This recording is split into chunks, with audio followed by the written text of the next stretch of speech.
खबरी record DJ Manish Raxaul.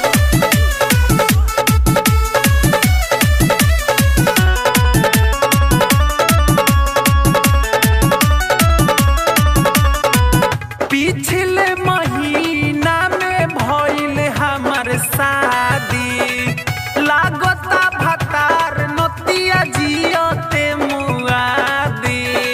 अरे सखी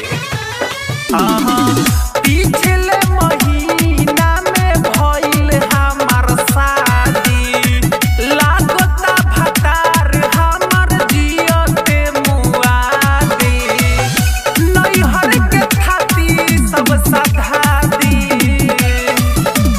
अधी अधी रतिया के तूर देला खटिया, प्यार पर दुगुना लेला मारे गो चुमा।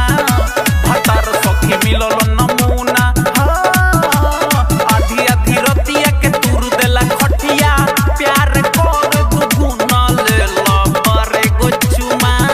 भतार सखी मिलल नमूना।